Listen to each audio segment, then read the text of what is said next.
And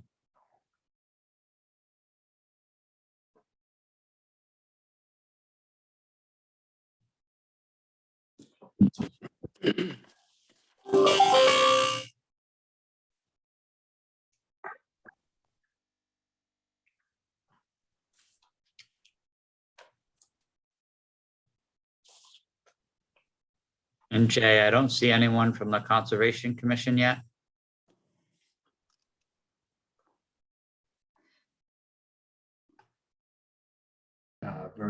Vern just logged Vern in. just came on, okay.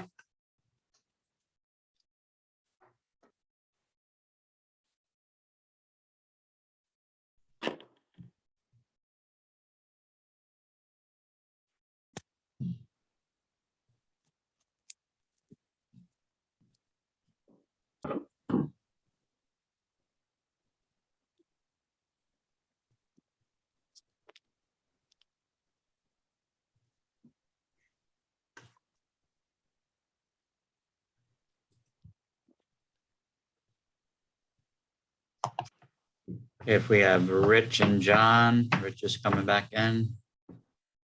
Morning, Vernon. Good morning.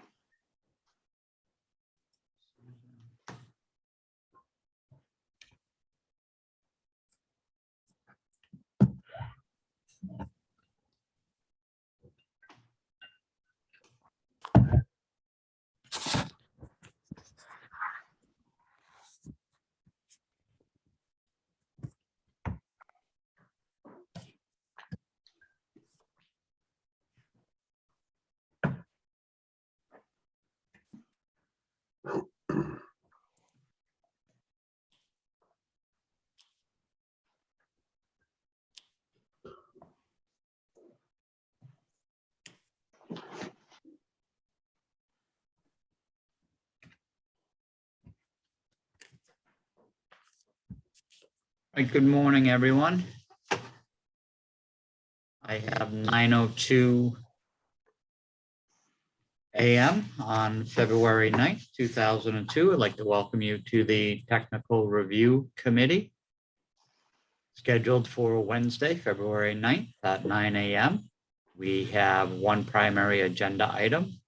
With regards to agenda item A, call to order. I will call this meeting to order at 9:02 a.m. again on February 9th, 2002. In attendance, we have John Schock, Jamie Gorman, Rich Bourbonnais, Susan Axelrod representing the Planning Board, Vernon Wyman representing the Conservation Commission. We also have Chris Henner in attendance from Union Fire District. Also with us for staff is Jay Parker from the Planning Department, and I am Jamie Rabbit, Director of Planning and the Chair of the TRC Committee. Agenda item B is approval of minutes from January 12th, 2022. I would entertain a motion to approve those minutes.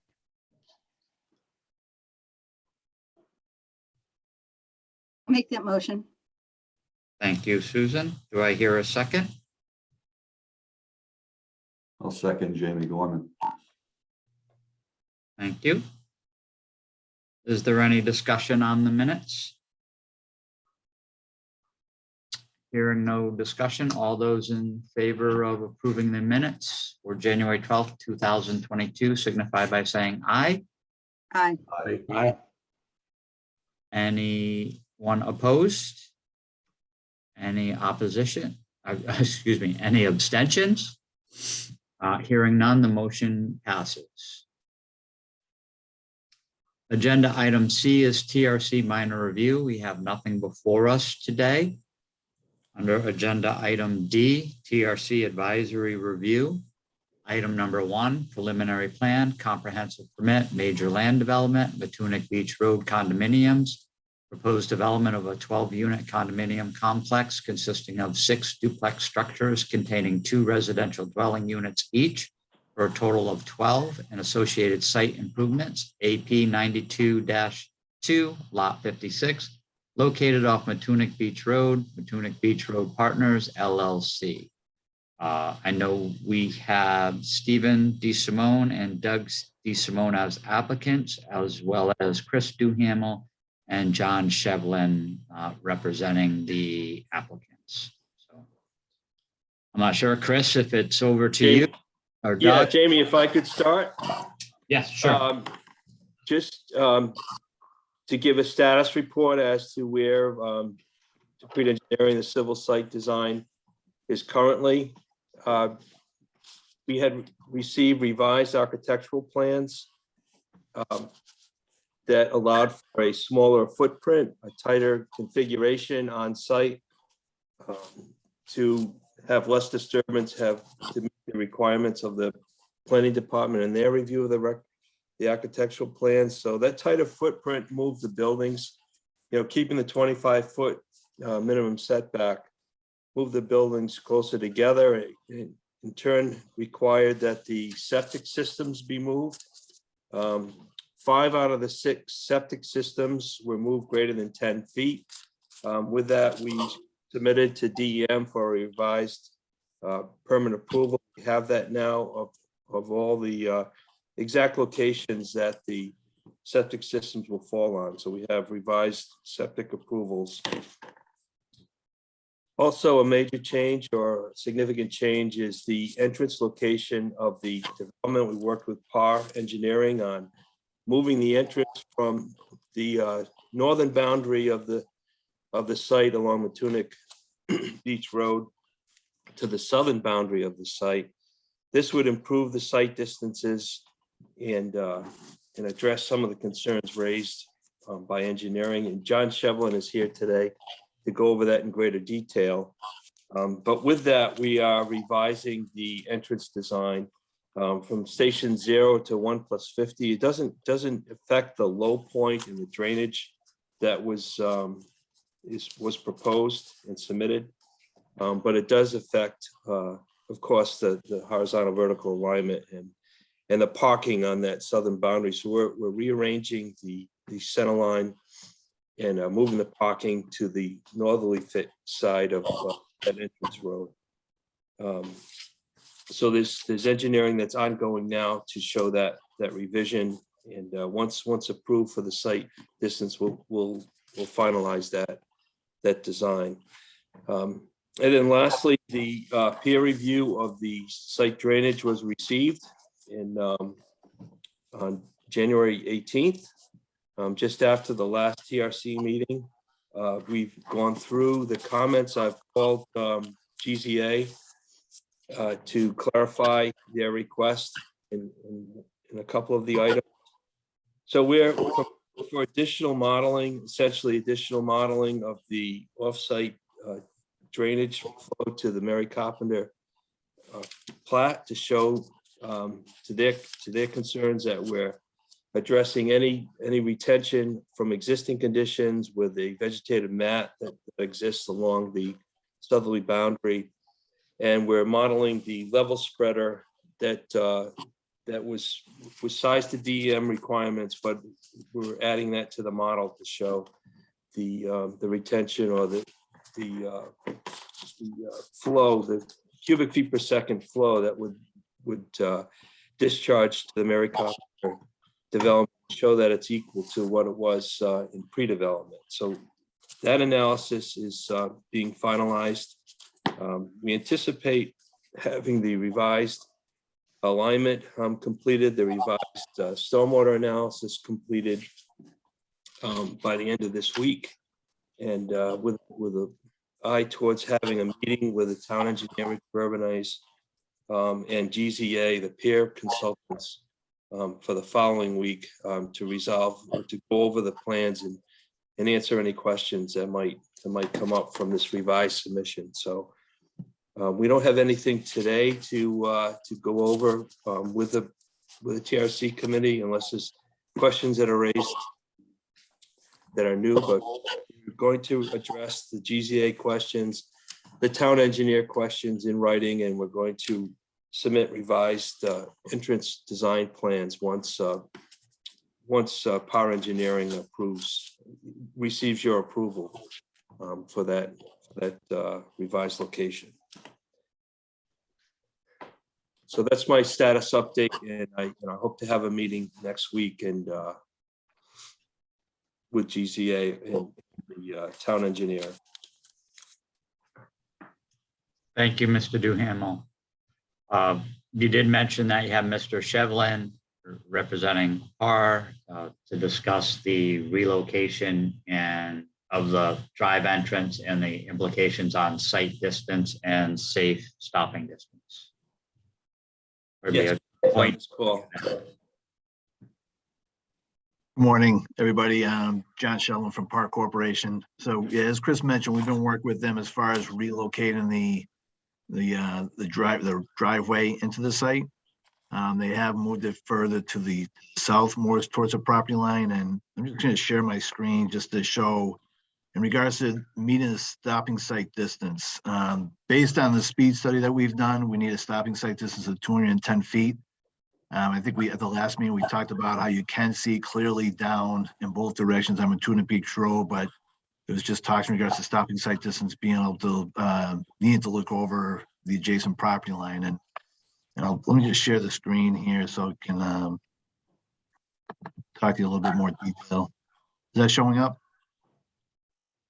Yes. John, it would help if you can zoom in on that a little bit.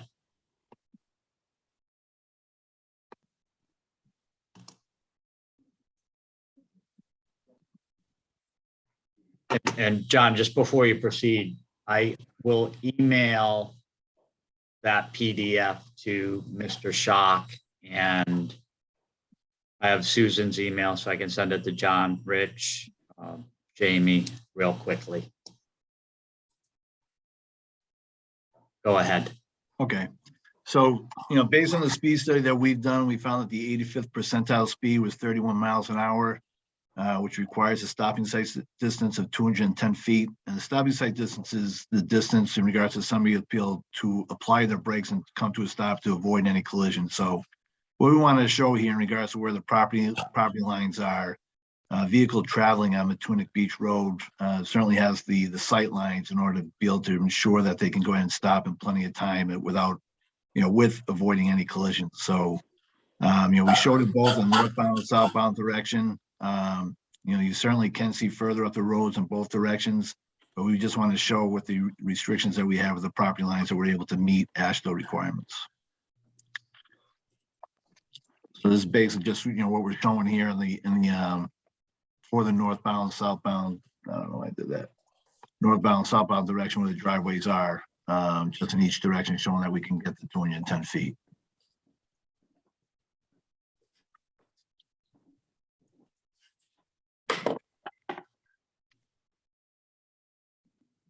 I don't know if anybody has any questions on that.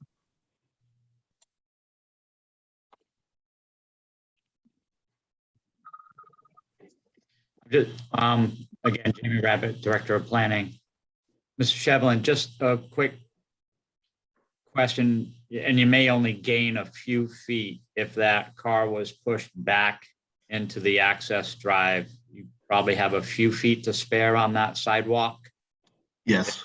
If the assumption was made that the sidewalk is within the public right of way, even though it crosses the corner of that property line, it's potentially still a municipal asset. That buy you? It certainly would. It certainly would. I mean, you have, at least, some of those areas 3 feet where the sidewalk is at the corner, or more. So it would certainly go ahead and buy you more room in there.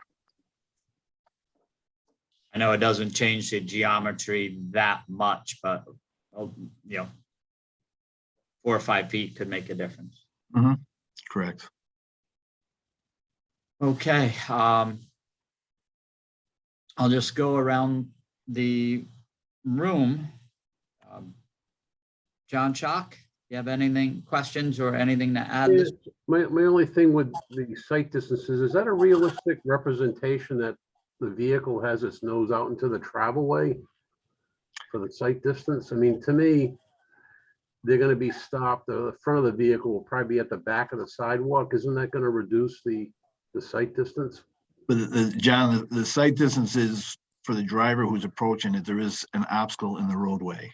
So that's what we kind of showed in regards to what's in the roadway, how much distance does he need in order to come to a stop? But doesn't the driver departing Piping Plover Way also need to have adequate sight distance? It goes both ways, but again, the stopping sight distance is for somebody to go ahead in adequate time in regards to if there is somebody there. Is it safe as far as enough reaction time for him to stop? So, And that's what that's what we're showing here. yeah, Mr. Shevlin, to Mr. Schock's point, can you just briefly, because again, we have a representative from Planning Board and Conservation who may not understand the difference between sight distance and safe stopping distance. And sight distance, the exiting vehicle is looking for the approaching car. And for safe stopping distance, the car within the thoroughfare or the through street is looking at the exiting vehicle. Can you just, and they're two different dimensions and they're measured differently. Right. And when you read ASHTO in regards to in areas where you can go ahead and you can meet the stopping sight distance, they consider that to be a safe movement in there in regards to vehicles being able to see the traffic in and out of the sites. So yeah, when you're looking, you pull back as far as the stopping sight distance for the car. If you went ahead and you had them back at the curb line, that's still they're going to need the 210 feet in order to look out. And I think that's what Mr. Rad was mentioning in regards to if we put the nose at the curb line back with the sidewalk that's there, they could still go ahead and meet that. So when you, I assume you're going to submit an amended traffic study. Are you going to have discussion both on sight distance and safe stopping distance in that amended report based upon this new entrance location? We can break that down, yeah, Okay. and discuss all those options, yes. Okay, that would be fine. The only other comment was on the GZA peer review. At least for me, I think it would be helpful if when Dupree responds to that is that they repeat the comments by GZA and then have a an answer after each one. So question, concern and then a response. It's just easier for us to review if they can. Certainly, Yep. Okay. not a problem. Thank you. That's all I have. Thank you, John. Rich Bourbonnais? Yeah, I don't have a problem with, I think it works better with the entrance on this side. I would consider that sidewalk as, not necessarily a different property like you're doing on your diagram. I think that, the sidewalk, even though the property line goes over that sidewalk, I would think by, some sort we've got a prescriptive easement, I suppose, at some point here. But the sidewalk's never going to become part of that property. I would consider that part of the site, the stopping sight distance. I think the other parameter you're looking at for the sight distance, it's are we discussing intersection? Is that what we're discussing? Stopping for intersection? No, we're not looking at the intersection. That's we know intersection. No, I know we're not looking at it here. I agree that this does not qualify as an intersection.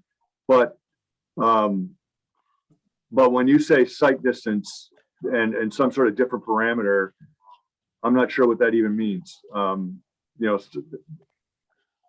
There's either stopping sight distance or there's intersection stopping distance or whatever it's called, ISD maybe. Right. Yeah, and this is what the memo that we submitted is for the stopping sight distance. So it's Right. travel Okay. reaction time. Yeah. All right. No, I think this works a little better.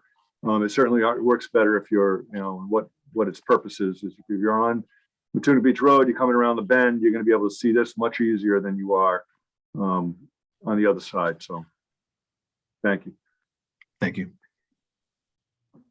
Vernon Wyman, the other factor there is the vegetation. And I know in some ways we're doing this to avoid disturbance, but it would seem the vegetation that's immediately adjacent to that sidewalk could be maintained in a way that it actually improves the visibility from a driver exiting the complex.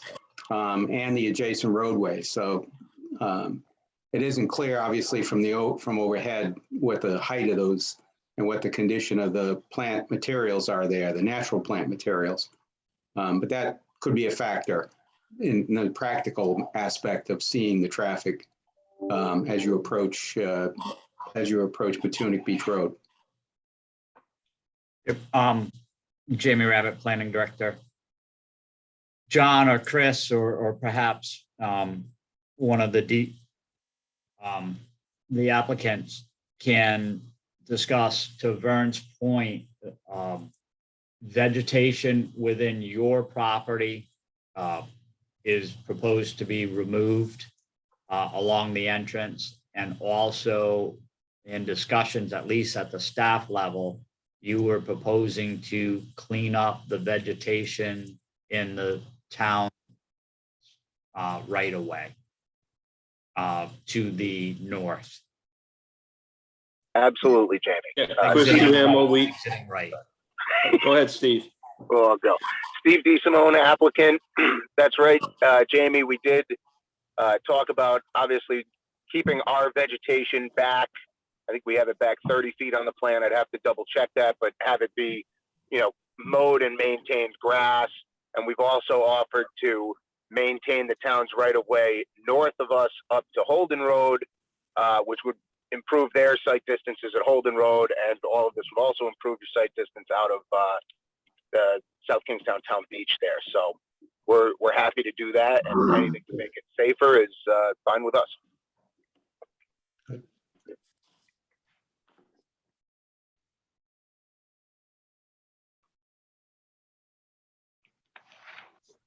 Okay, Susan? Morning, everybody. I'm sorry, so this is my first time looking at a project like this. Can I just clarify that the responsibility for avoiding accidents will be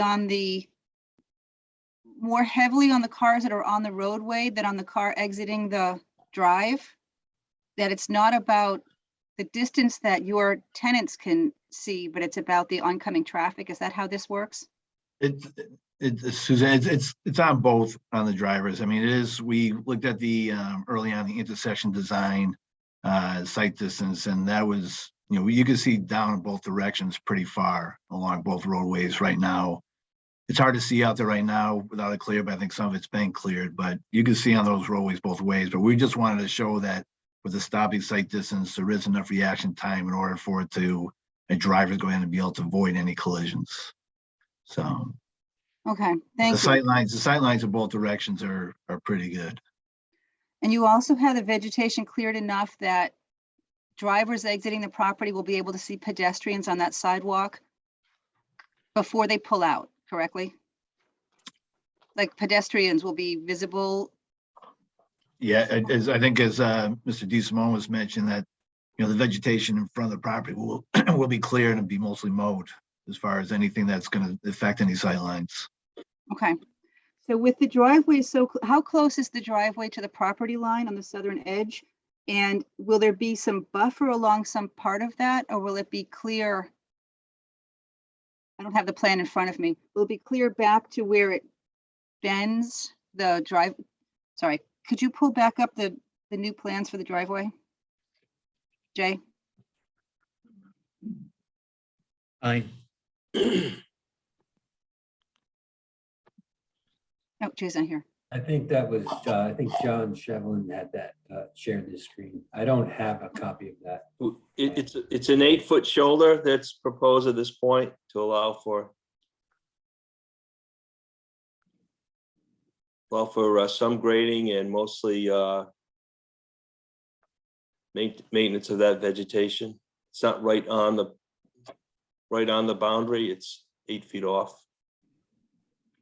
And do you know the slope of that space? If there's not vegetation there, will there be water running from the roadway down toward Mary Carpenter's? I think there's a pretty big hill there, right? It does drop off at station 200. There's a 1% slope that half a percent that rises up at around station 50, 0 plus 50, then it drops off to at a 1% slope down to the low point. But that first section of slope is pretty flat for the side slope, so there's no wall required in that area.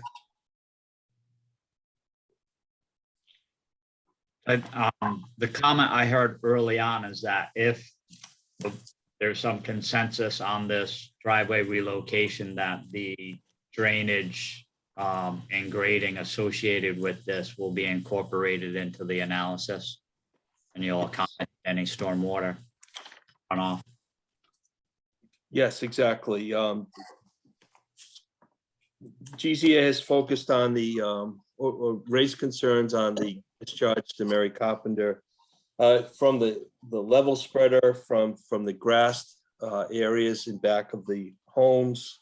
So all that's being quantified, justified at this point. And so this section of road would have that same concern that we would address.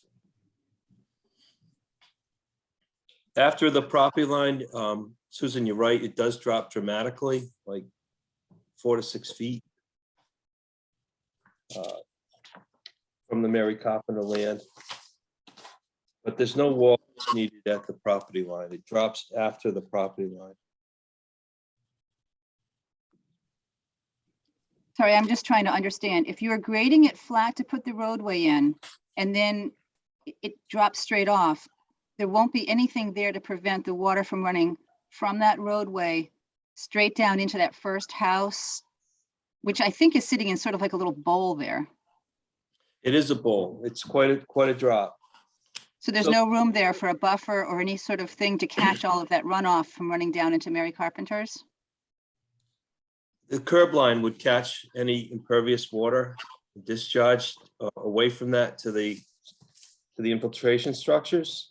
And the grassed shoulder would be equivalent to what's out there today, but there'd be less area, less grass shoulder that'd be draining to that area because of the interception of the roadway, the curb line, and then piping it away. So just the fact that it's the same vegetated cover and less area going to that area reduces the amount of runoff. Okay, thank you.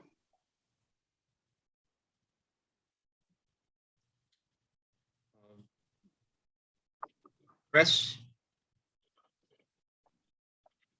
No, I don't have anything. Thank you. Thank you, Chris. And Jamie Gorman. Jamie, I don't have any comments or concerns right now at this time. Vernon Wyman, I had one more question, one additional question. With the changes in the location of the units themselves, with the beneficial outcomes that you described, and this relocation of the entry, has there been any new landscape plan developed in conjunction with that? Because I also recall that, at least from the information from the last representative that was at one of these meetings, was that there was a move towards being more kind of natural and less repetitive and regimented, having in the way the landscape was going to be configured as well. But I didn't see anything new when I scanned through the documents before this meeting. You're right. The TRC had asked for, strict conformance between the design plans and the landscape plan. We had moved forward with that, and with all the new changes, we realized another revision to the landscape plan is required. So once these plans are finalized, John Carter, landscape architect, will revise his plan to make certain that everything is in conformance. That hasn't been done as of yet, and that is. Okay.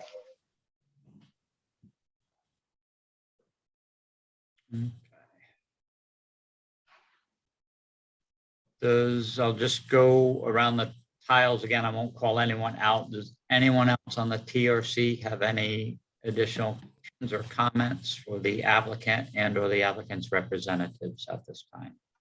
Jamie, I just had one more. I'm looking at GIS, which obviously is not a survey accuracy. And it looks like there's a pretty good size conifer, pine tree, cedar tree in the right of way. Can the applicant just pick up any town trees that are in the right of way on the plan set? It may be on private property, I don't know. But according to GIS, it looks like it's either in the right of way or darn close. But again, you know, the property line is survey accuracy. John, just for specifics, are you talking about the right of way between Holden Road and their proposed entrance? Again, I'm just looking at GIS. It looks like about midpoint along their frontage, there's a pretty good sized tree on, you know, according to GIS. Again, where that tree is, I don't know, but if it's a town tree that needs to be removed, that needs to be identified on the plan set. And that's all I had.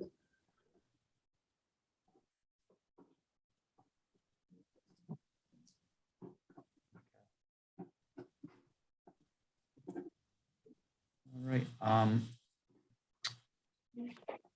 If there is no additional comment, Chris, I'll allow you to wrap up your presentation. And I think the intent of TRC would be I would entertain, as a chair, entertain a motion. Mr. Duhamel wraps this up, or if the applicants have anything additional to add, to table this to our next regularly scheduled meeting on, I believe it's March 9th again, Mr. Parker? Yes, that's correct, March 9th. So Mr. Duhamel. I appreciate the opportunity to give this update and look forward. As of now, there's been nothing that has been identified as insurmountable that would have any other drastic changes. Moving the right of way south has been, you know, positive receivable for this. We want to make certain that that everything conforms, and that's why we kind of waited for this meeting to make sure that the town TRC was in agreement as well. And we look forward to working with Rich Bernays and GZA and John Shock with the drainage comments. We do have Mr. Stephen DeSimone in the attendees list with his hand raised, Jay.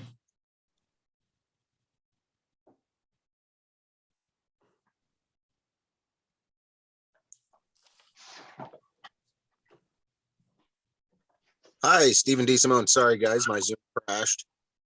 So I don't know if this was clarified for you, Susan, but the slope change I think you're thinking about at the Mary Carpenter's southern border actually happens after it's south of the property line. So We went over that, Steve. We went over that. sorry, that's where I crashed. So I missed that. Sorry, guys. So Steve, we're on the table till March 9th. Is that for the TRC review? Yes, that would be fine.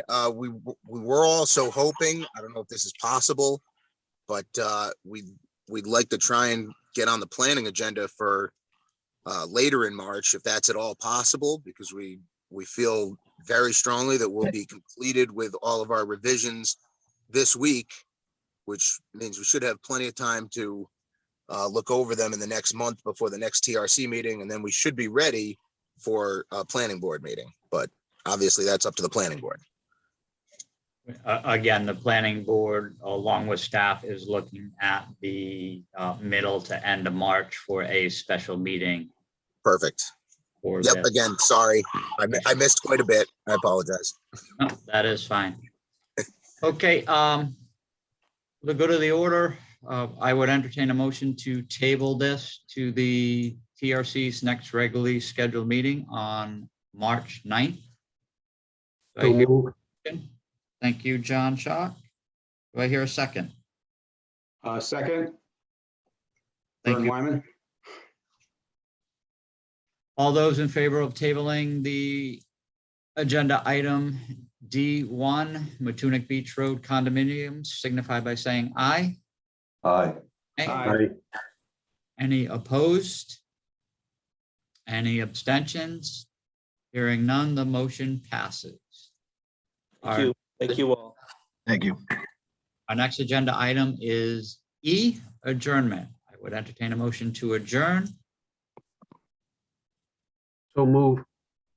Thank you, John. Do I hear a second?